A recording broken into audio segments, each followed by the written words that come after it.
This tub's getting a little facelift here. The bronze finish is coming off of some of these pieces. It's not that old.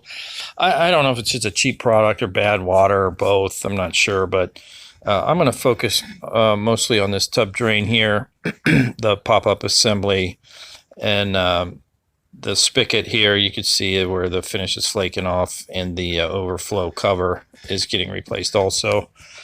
The new one, the working part of this mechanism, the pop up and down part, is going to be different from manufacturer to manufacturer. This one it's all one piece. The part that goes through the tub and threads into the bottom pipe is pretty much the same from each one to each one. This one just came with a rubber gasket and some extra threads here for a universal type fit. That part should be pretty much the same. And then I got my new overflow covered there. No big deal on that. Getting the old one off, same mechanism. It's just a little bit different. The top pops off. Actually, it unscrewed. And then I pulled the stopper, the rubber stopper part off.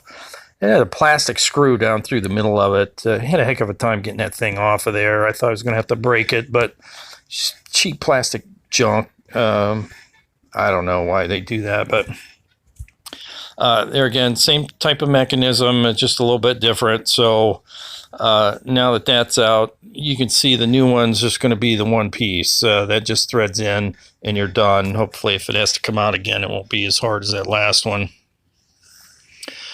The part that goes through the tub, get yourself a basin wrench. Don't use pliers and screwdrivers and all that kind of stuff. You're going to scratch the crap out of your new plumbing piece here. So get one of these Depot, Lowe's, $7-8, something like that. That's what they're made for. You can use it tubs, sinks, vanities, whatever. And getting the old one out, I had to put penetrant oil on there and let it soak a little bit. And then I actually had to put a pipe wrench on it to get to let go. You don't want to kill this thing, but you got to do what you got to do to get it to get it out of there. So just be careful, take your time. Finally got this one to let go, and just looking, inspecting, and mostly on the inside here, make sure the threads are intact and the pipe's in good shape under the tub, and then we'll get that cleaned off real good. This actually isn't that old, really. I'm surprised it was as hard as it was to get out, but everything looks good, so I'm going to work on getting a new one in here. I use Teflon, the liquid Teflon, rather than the tape. I just think this stuff works better. It goes everywhere. It almost looks like caulk. And you can see the rubber gasket there. That's instead of using plumber's putty. So get it started nice and easy.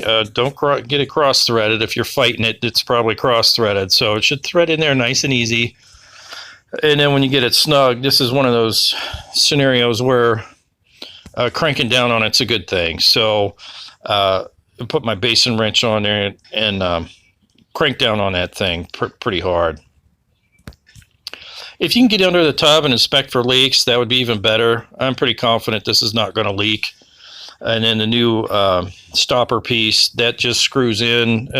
Took me a couple times. I couldn't see around my camera here, but yeah, that piece just screws in and pops up and down, and you're done. So it's really not that hard. I think getting the old one out was the hardest thing. So replace the spigot and the overflow, and hopefully that won't happen again.